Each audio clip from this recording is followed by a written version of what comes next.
मेरे प्यारे देशवासियों, मेरे प्यारे भारतवासियों, आप सबको राम राम।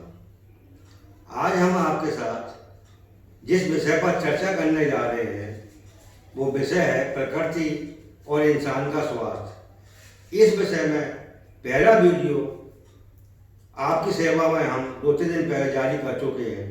अब इसी मूल विषय को आगे बढ़ाते हुए उसका दूसरा वीडियो आज आपकी सेवा में जारी कर रहे हैं। आज का विषय है प्रकृति का नियम। जब से इस संसार में धरती ग्रह की रचना हुई है तब से ही प्रकृति के कुछ नियम लागू हैं। ये नियम बड़े अटल हैं।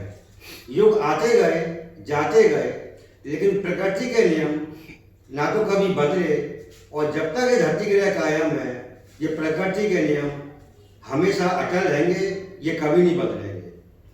ये प्रकृति के नियम हमको ये बताते हैं कि हमको इस संसार में कैसे रहना चाहिए और अपना जीवन यापन किस तरह गुजारना चाहिए। अब हम आपकी सेवा में प्रकृति के कुछ नियमों का उल्लेख करते हैं। पहला नियम है समय बड़ा बलवान। दूसरा नियम है सादा जीवन उच्च विचार। तीसरा नियम है जैसा हमारा एक्शन होगा उसका वैसा ही रिएक्शन होगा। चौथा नियम है कम खाओ गम खाओ नम जाओ। पांचवा नियम है, ये अंग्रेजी का एक इडियम है, इसको पहले हम अंग्रेजी में पढ़ते हैं, बाद में इसका अर्थ हिंदी में आपको बता देंगे। Early to bed and early to rise makes a man healthy and wise. इसका हिंदी में अर्थ हुआ, यदि हम सुबह जल्दी उठते हैं और रात को जल्दी सोते हैं तो ये हमारे स्वास्थ्य के लिए और हमारी बुद्धिमत्ता के लिए, दोनों के लिए लाभदायक है। प्रकृति का छठा नियम है कि प्रकृति हमेशा परिवर्तनशील है, समय समय पर बदलती रहती है। अब प्रकृति का अंतिम और बहुत ही महत्वपूर्ण नियम है कि प्रकृति अपना बैलेंस स्वयं अपने आप बनाती है।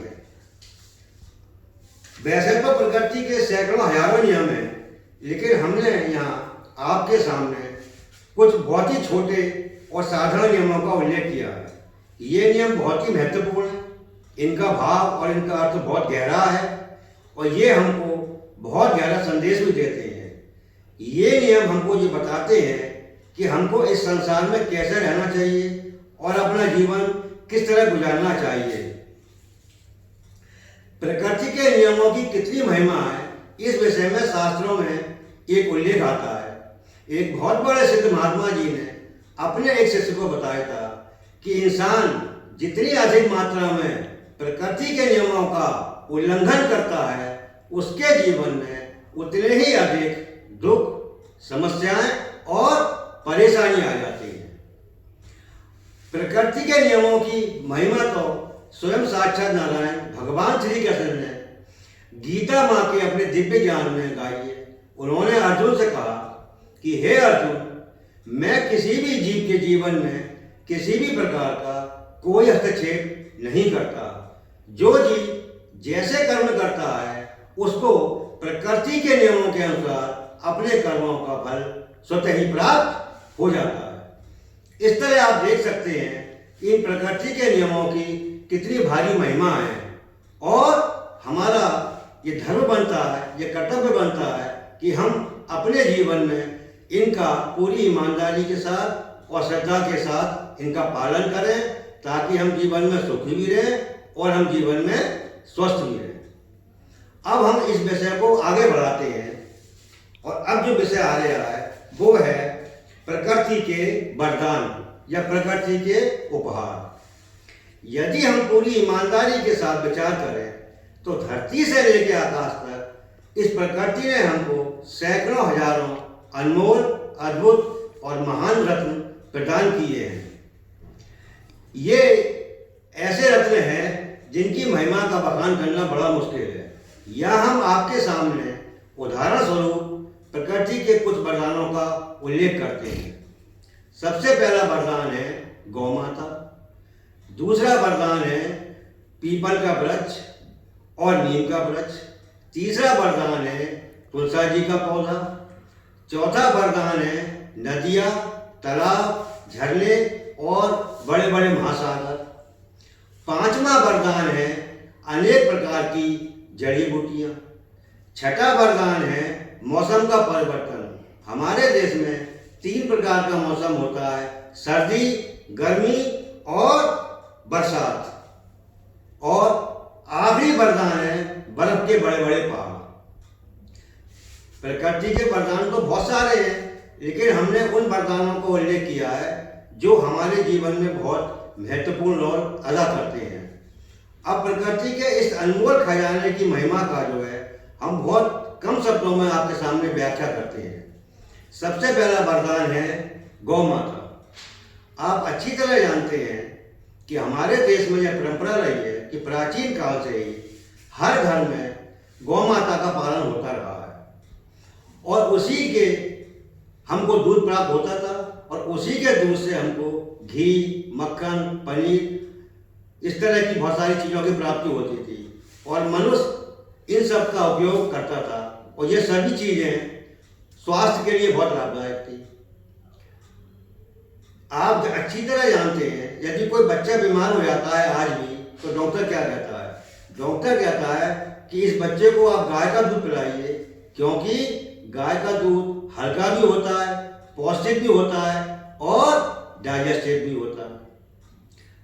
इतिहास गवाह है कि हमारे देश के बड़े बड़े राजा महाराजा जब बड़े बड़े यज्ञ करते थे तो उसके बाद ब्राह्मणों को जो दान देते थे उसमें गौ माता का दान सबसे प्रमुख था। गौ माता की महिमा का वर्णन शास्त्रों में भी मिलता है। राजा दिलीप ने एक गाय की रक्षा के लिए अपने जीवन को दांव पर लगा दिया था। गौ माता की महिमा का बखान तो स्वयं साक्षात नारायण भगवान श्री कृष्ण ने भी किया है। जैसा कि आप जानते हैं, शास्त्रों में उल्लेख है कि राजा नंद के यहाँ 9 लाख गाय थी और स्वयं भगवान श्री कृष्ण जी उनको चराने ले जाते थे खेतों में और मुरली के मधुर धुन उनको सुनाते थे, इसलिए उनका एक नाम मुरलीधर भी पड़ गया। इस तरह आप देख सकते हैं कि गौ माता की महिमा कितनी है और इसका हमारे जीवन में और हमारे स्वास्थ्य से कितना गहरा संबंध है। अब हम आते हैं दूसरे उपाय पर, तुलसा जी का पौधा। इस विषय में हम अपने सबसे पहले वीडियो में सबको बता चुके हैं। यदि आप उसको देखना चाहें तो आप YouTube पर जाकर सुधा अशोक नाम के चैनल को खोलकर देख सकते हैं, वहाँ आपको इसके विषय में सब कुछ मिल जाएगा। अब आता है नीम का वृक्ष। इसके विषय में भी हम और इसकी महिमा के विषय में भी हम अपने पहले वीडियो में बता चुके हैं। अब प्रकृति का तीसरा वरदान आता है, वो है पीपल का वृक्ष। इस वृक्ष की महिमा तीनों लोगों में गाई जाती है। कारण क्या है?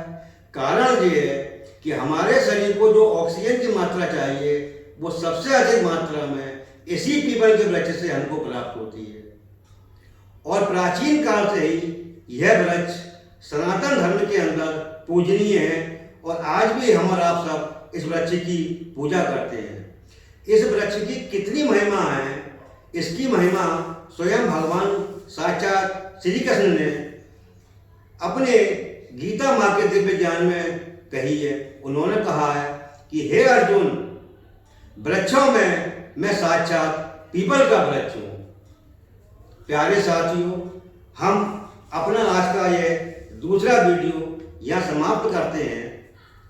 इस विषय में अभी 2 वीडियो और हैं जो बहुत जल्दी आपकी सेवा में जारी किए जाएंगे। आपसे हाथ जोड़ के निवेदन है, यदि आप ये समझते हैं कि यह वीडियो आपके स्वास्थ्य के लिए और आपके जीवन के लिए अत्यंत उपयोगी है, लाभदायक है, तो कृपया आप इसको अपने मित्रों के साथ, दोस्तों के साथ शेयर करें और इसको आगे बढ़ाएं। जयराम जी की राधे राधे, जय श्री कृष्ण, धन्यवाद।